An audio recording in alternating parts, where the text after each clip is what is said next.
오신 모든 분들을 주님의 이름으로 환영하고 이 예배를 통해서 하나님이 주시는 마음의 평안과 또 쉼을 얻으시기를 바랍니다. 7월의 키워드가 쉼, 안식이고요. 저는 지금까지 쉼의 중요성을 강조했습니다. 하나님 안에서 잘 쉬어야 합니다. 이것이 이제 기본 메시지인데요.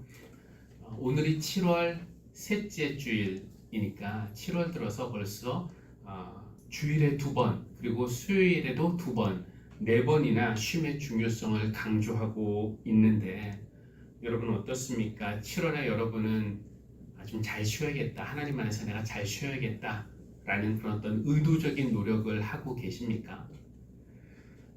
이 쉼이나 안식을 주제로 하는 설교는 회중이 비교적 가벼운 마음으로 듣는 경향이 있어요. 뭐 쉼에 대한 얘기니까 가볍게 듣지. 그러나 저는 여러분이 이런 말씀을 진지하고 또 심각하게 받아들이시기를 바라고 있습니다. 쉼은 말씀드렸듯이 자유시간과는 다릅니다. 자유시간은 내가 쉬고 싶으면 쉬고 일해야 되면 일하고 놀고 싶으면 놀고, 그러나 하나님께서 안식일을 거룩하게 지켜라, 쉬어라 할 때 이 쉼은 무조건 쉬어야 하는 시간입니다. 하나님의 창조 리듬에서는 쉼이 기준이 돼요. 우리가 줄을 설 때 기준이 되는 사람이 움직이면 어떻게 됩니까? 내가 기준하고 손을 들었는데 그 사람이 움직이면은 모두가 혼란스러워합니다. 그리고 그 대형은 곧 엉망이 됩니다. 날의 기준이 있다면은 주일이 기준이에요. 월, 화, 수, 목, 금, 토, 일 모두가 똑같은 날 같지만 하나님께서 거룩하게 하시고 복되게 하신 그 날이 내 삶의 기준이 될 때, 즉 내 생활을 지탱하는 기둥이 될 때 우리는 이것에 흔들리고 저것에 흔들리고 하는 그런 흔들리는 삶이 아니라 안정된 삶을 살아갈 수가 있습니다. 최근에 어떤 변호사 친구를 만났는데 물론 그의 모든 점이 저와 다 맞는 것은 아니에요. 뭐 가치와 생각에 있어서 다른 점도 있습니다만 제가 참 존경스럽다라고 생각하는 그런 부분도 있었습니다. 그 친구는 주일이 기준이에요. 근데 사실 더 유능한 변호사가 되기 위해서는 물론 공부도 열심히 했지만 사실 인맥이 넓어야 되는 것이고, 그러면 그들의 세계에서는 인맥을 넓히는 데는 공을 같이 쳐야 한다고 그러더라고요. 그래서 그들에게는 주일이 정말 중요한 날입니다. 대목이죠. 그들에게는 서로 이렇게 사귈 수 있는. 근데 그 친구는 주일은 무조건 교회예요.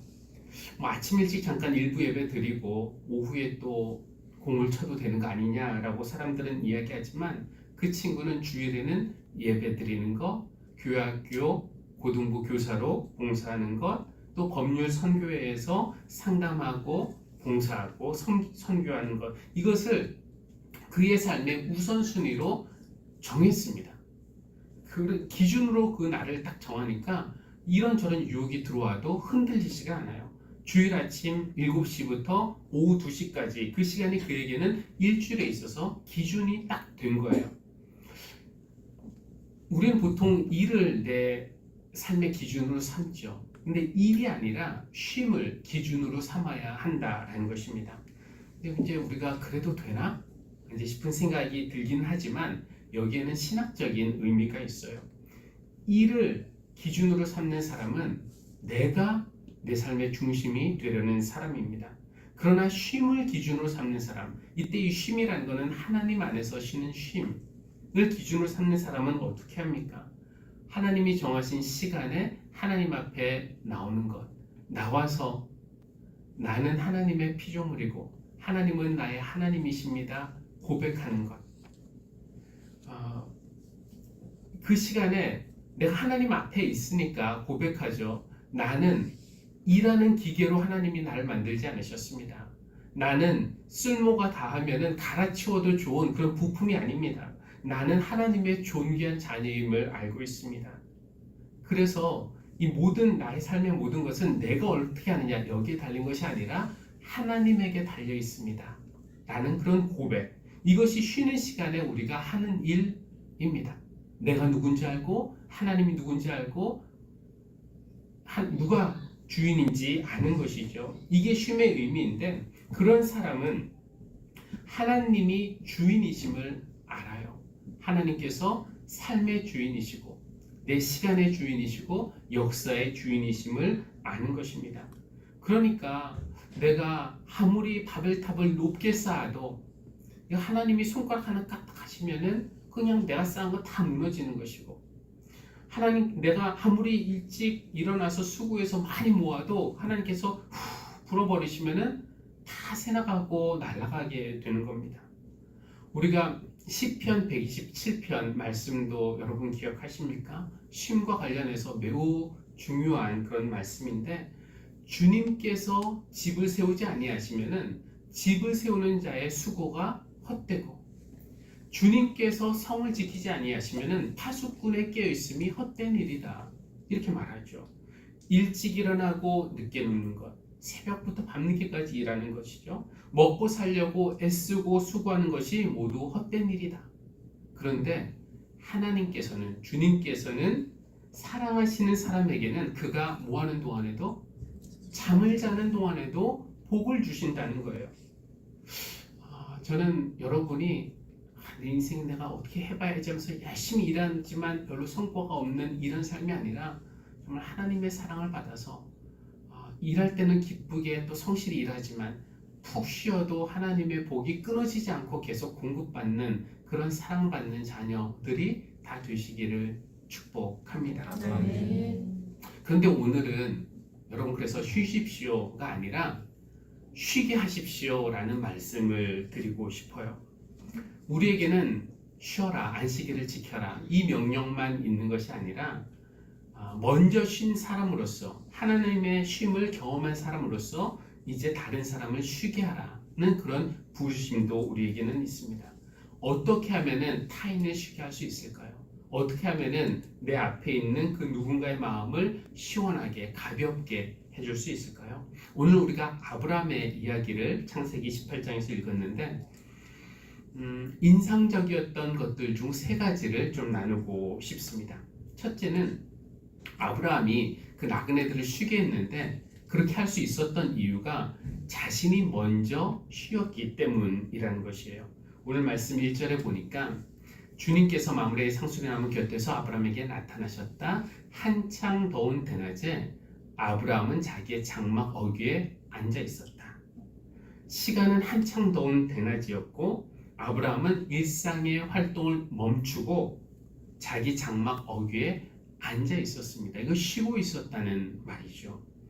근데 당시 중동의 대낮은 모두가 쉬는 시간이라고 하니까 이 아브라함이 그 시간에 쉬었다는 것이 유별난 것은 아닙니다. 그래도 만약에 아브라함이 정말 열심히 일만 하는 사람이었다면은, 그래서 남들 다 쉬는데 남들 쉴 때 나는 일하자, 그래 내가 앞서가지, 이렇게 생각하면서 일하느라 분주했다면은 자기 장막 앞에 나타난 그 세 명의 나그네에게는 관심을 두지도 못했을 것입니다. 내가 막 바쁠 때는 나를 찾아오는 낯선 사람이 어떻게 보입니까? 내가 맞이해야 할, 환대해야 할 그런 대상으로 보이지 않고 내 소중한 시간을 빼앗는 불청객으로 여겨지죠. 예전에 어떤 분이 자기는 시간을 15분 단위로 쪼개서 스케줄을 짠다고, 그러니까 1시에 약속이 있으면 그 다음에 3시에 약속을 정하는 것이 아니라 1시 45분에 뭘 한다, 2시 15분에 뭘 한다, 이런 식으로 15분 단위로 시간을 쪼개서 이렇게 하는데, 그분이 사실 꽤 높은 그런 분이었거든요. 그래서 그때는 저렇게 해야 성공하는구나, 정말 훌륭한 사람처럼 보였어요. 그런데 지금은 좀 다르게 보입니다. 그렇게 내 시간을 꽉 채워놓고 있으면은 누구라도 내게 와서 쉴 수가 없을 것입니다. 이런 사람들은 다 내 시간을 방해하는 사람처럼 여겨지거든요. 아브라함이 쉬고 있었기 때문에 지나가는 나그네들을 쉬게 할 수 있는 여유가 그에게 생겼던 것입니다. 그냥 내게 먼저 여유가 있어야 다른 사람을 쉬게 편하게 할 수가 있어요. 게다가 아브라함이 방 안에서 낮잠 자면서 쉬었는가? 그게 아니죠. 자기의 장막 어귀에 앉아 있었다. 이 표현도 좀 새삼스럽게 느껴지는데, 당시 뭐 에어컨이나 선풍기가 없었기 때문에 다들 뭐 밖에서 쉬는 게 더 나았을 수도 있겠지만, 제게 저 모습, 아브라함이 자기 장막 어귀에 앉아 있었다라는 저 모습은 문을 열어놓고 있는 그런 모습.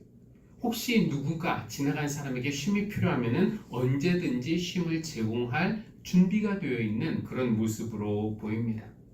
그렇습니다. 나만의 공간에, 안전한 공간에 내가 여기 있겠다 하고 문을 닫아 놓는 사람이 아니라, 다른 사람들이 언제든지 들를 수 있도록 문을 열어놓고, 그러니까 열린 마음으로 있는 사람, 그런 사람이 누군가를 쉬게 할 수 있어요.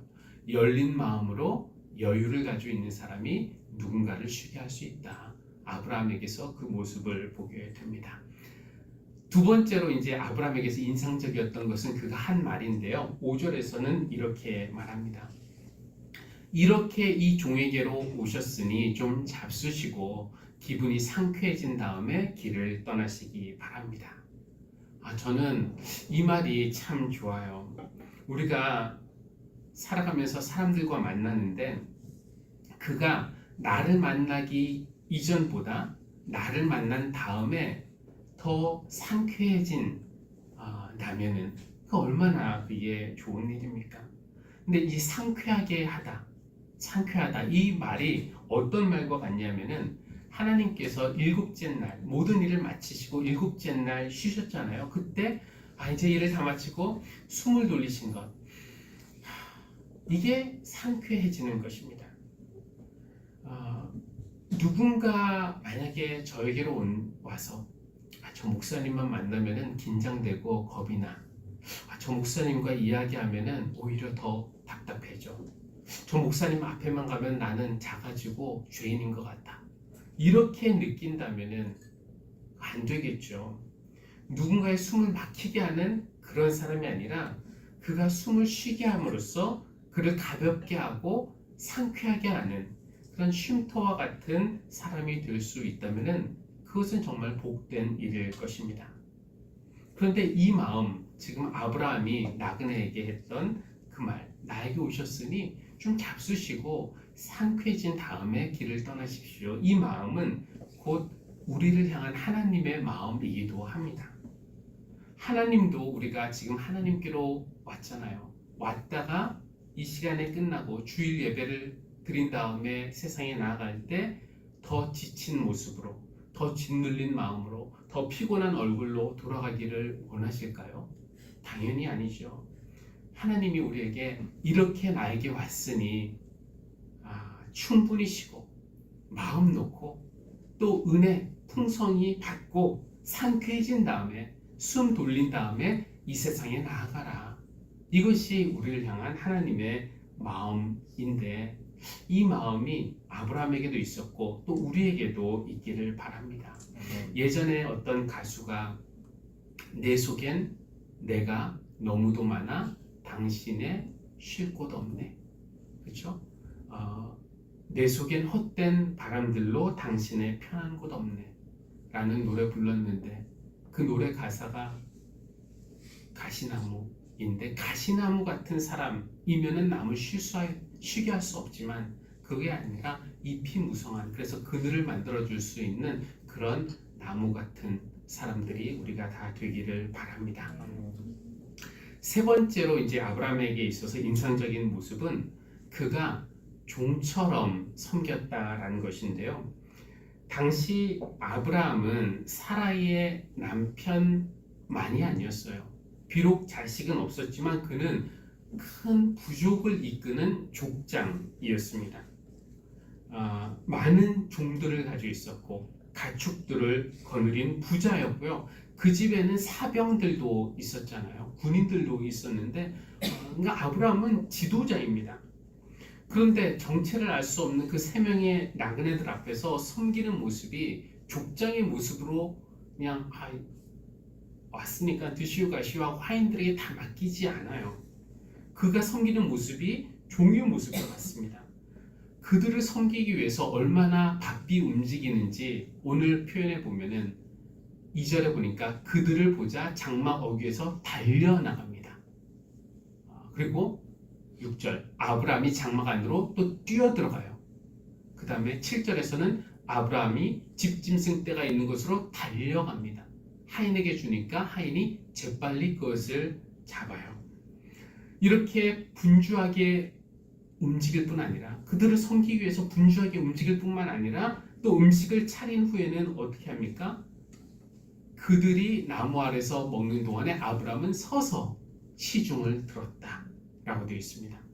여러분, 이게 어디 쉬운 일이겠습니까?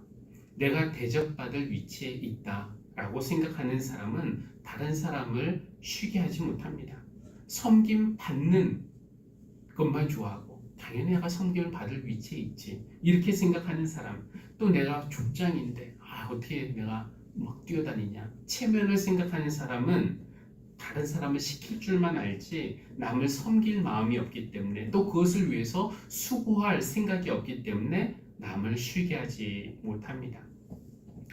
사도 바울은 일찍이 주인이든지 종이든지 둘 다에게 똑같이 하는 말인데 지금 아브라함은 주인인데도 불구하고 그들에게 말할 때 이제 주인이든지 종들이든지 사람을 대할 때 누구든지 주님께 하듯이 그렇게 대하라고 했는데 오늘 아브라함이 바로 그 낯선 손님들을 하나님을 대하듯이 실제로 그들이 하나님이긴 했지만 그걸 모르는 상태에서도 하나님께 하듯이 그렇게 했기 때문에 그들을 쉬게 할 수 있었다라는 것입니다. 근데 여기서 이제 놀라운 일이 생기는데 그 나그네 중 한 명이 아브라함에게 뭐라고 말합니까? 다음 해 이맘때에 아브라함의 아내 사라에게 아들이 있을 것이다. 그때 이제 아들을 안고 있을 것이라고 약속을 하는 거죠. 근데 굳이 그것을 엿들으려고 한 것은 아니었지만 장막 안에 사라가 있다가 그것을 엿듣게 되었고 그 말을 듣고 웃었어요. 너무 좋고 기뻐서 웃은 것이 아니라 말도 안 되는 소리를 그 낯선 나그네들이 하고 있기 때문에 그냥 피식 이렇게 터져 나온 웃음이었습니다. 왜냐하면 부부는 이미 늙었고 자기는 월경을 그쳤어요. 사라가 임신하는 것은 불가능합니다. 누가 봐도. 그래서 사라는 나는 기력이 다였고 남편도 늙었는데 어찌 나에게 그런 일이 있을 수 있겠냐 하면서 속으로 중얼거리면서 웃었던 것입니다. 그러나 하나님은 아브라함에게 다시 약속하시죠. 다음에 이맘때에 내가 너를 다시 찾아오겠다. 그때 사라에게 아들이 있을 것이다. 이 순간에 아브라함이 그 나그네들을 쉬게 하려고 준비한 그 식사는 점심 식사였는데 저녁 시간에는 그것이 동네 잔치가 되지 않았을까, 사라의 임신을 축하하는 그 동네 잔치가 되지 않았을까 하는 생각을 해봅니다. 생각해보니까 아까 아브라함이 음식을 준비하게 했을 때 뭔가 심상치 않았어요. 왜냐하면 아브라함이 사라에게 빵을 구시오 하면서 주문한 양이 고운 밀가루 3스아였거든요. 근데 3스아면은 20kg이 넘는다고 합니다. 20kg짜리 그 밀가루로 빵을 만든다고 생각해 보십시오. 그걸 3명이 어떻게 다 먹겠습니까? 게다가 아브라함이 잡으라고 한 것은 새끼 염소도 아니고 새끼 양도 아니고 송아지였습니다. 송아지. 돼지 한 마리만 잡아도 동네 잔치를 할 수 있는데 이 3명의 나그네가 송아지 한 마리를 어떻게 다 먹겠습니까? 아무리 배가 고파도. 그래서 아브라함이 준비한 그 식사의 양은 거의 동네 잔치 수준이었어요. 나그네들 드시라고 준비한 것이긴 했지만 하나님은 그 식사를 곧 임신할 사라의 임신 축하 잔치로 바꾸셨습니다. 낯선 나그네들에게 복을 베풀었더니 하나님은 그 복을 아브라함에게 고스란히가 아니죠. 훨씬 더 큰 복으로 되갚아 주신 것입니다. 우리도 마찬가지이죠. 무엇이든지 주님께 하듯이 하나님께 직접 드리든 아니면 이웃에게 베풀든 주님께 하듯이 기쁜 마음으로 그렇게 할 때 훨씬 더 큰 복을 하나님께서 우리에게 돌려주십니다. 아브라함이 나그네들에게 했던 말, 이 종에게 오셨으니 좀 잡수시고 그런 다음에 상쾌해진 다음에 가세요 라고 그렇게 말했지만 진실로 아브라함을 받아주시고 그의 삶 자체를 상쾌하게 해주신 분은 하나님이십니다. 쉬게 하는 사람이 오히려 더 큰 복을 받는 것을 알 수 있습니다. 누군가 내게로 왔다가 편히 쉬고 상쾌해진 다음에 가게 하는 것, 그 일은 예수님이 그 일에는 전문가이십니다. 우리가 지난 주일 보았죠. 수고하며 무거운 짐진 사람은 모두 내게로 오너라 내가 너희를 쉬게 하겠다. 근데 예수님이 그렇게 말만 하신 게 아니에요. 실제로 그 사회에서 쉴 곳 없던 사람들이 누구였습니까? 세리들, 창녀들, 나병 환자들, 귀신 들린 자들, 그들은 그 사회에서 쉴 곳이 없었습니다. 그러나 예수님은 그들을 받아주셨어요. 그래서 예수님을 제대로 만난 사람은 모두 예수님께로 왔다가 새로워진 다음에 길을 떠난 사람들입니다. 그럼 예수님이 우리를 제자로 부르신 이유가 무엇이겠습니까? 우리에게 먼저 쉼을 주신 다음에 우리를 세상으로 내보내시기 위해서입니다. 왜 세상으로 내보내시냐? 세상에는 쉼이 필요한 사람들이 많이 있기 때문에 그렇습니다. 세상에 있는 그 갈릴리 마을, 거기에 있는 그런 병자들, 이런 사람들이 어떻게 보였는가? 마태복음 9장에서는 그들은 마치 목자 없는 양과 같이 고생에 지쳐서 기운이 빠져 있었다. 다들 쉼이 필요한 사람들처럼 보였다는 것이죠. 어떻습니까? 여러분 주변에도 이렇게 고생에 지쳐서 기운이 빠진 사람들, 쉼이 필요한 사람들이 여러분 주변에 보이십니까? 내게로 왔으니, 기왕 내게로 왔으니 잡수시고 상쾌해진 다음에 여러분의 길을 떠나십시오. 이것이 우리를 향한 하나님의 마음이라고 했고, 또 나그네를 대했던 아브라함의 마음이었고, 지친 사람을 대하셨던 예수님의 마음, 그 마음들이 이렇게 이어지고 있음을 볼 수 있습니다. 예수님은 그 일을 함께 하자며 우리를 부르셨습니다. 우리를 먼저 있는 모습 그대로 받아주시고 우리를 쉬게 하시고 상쾌하게 하십니다. 그리고 우리를 다시 세상으로 각자의 삶의 자리로 보내십니다. 목자 잃은 양처럼 고생에 지쳐서 기운이 빠진 사람들에게로, 쉼이 필요한 사람들에게로 우리를 보내십니다. 교회 여러분, 어쩌면 이번 주에 우리가 만나게 될 사람들 중에서 다는 아니겠지만 그 중에 몇 명은 나그네의 모습으로 우리를 찾아오시는 하나님이실 수도 있습니다. 그들이 여러분을 만나기 전보다 여러분을 만난 다음에 더 상쾌해져서, 더 짓눌려서, 더 무거워져서, 더 답답해져서가 아니라 더 상쾌해져서 길을 떠날 수 있도록 그렇게 해보고 싶지 않으십니까? 그러기 위해서는 먼저 여러분이 오늘 하나님 안에서 푹 쉬시기 바랍니다. 조바심이나 걱정, 근심, 두려움, 미움, 욕심 이런 거 있으면은 내려놓고 마음과 영혼의 쉼을 얻으시기를 바라고, 그 쉼을 통해서 여유가 생겼다면은, 하나님이 주신 새 힘이 생겼다면은 이제 내 옆에 지친 사람들이 있나, 쉼이 필요한 사람들이 있나 한번 살펴보고 그들을 쉬게 하십시오. 아브라함처럼 열린 마음으로 받아주고 종의 모습으로 섬겨주고 주님께 대하듯 하면은 우리도 쉬게 하는 사람이 될 수 있을 것입니다. 혹시 알겠습니까? 우리가 이웃을 쉬게 하면은 하나님은 너 잘했다 이게 아니라 하나님은 그것을 당신에게 하신 일로 받아주시고 훨씬 더 큰 은혜로 갚아주실지 누가 알겠습니까? 성경에 유명한 말씀이 있죠. 나그네를 대접하기를 소홀히 하지 마십시오. 어떤 이들은 나그네들을 영접했다가 자기도 모르는 사이에 천사들을 대접했습니다. 그 어떤 이들이 바로 우리가 될 수 있기를 바랍니다. 아멘. 찬송가 408장 함께 찬양하겠습니다.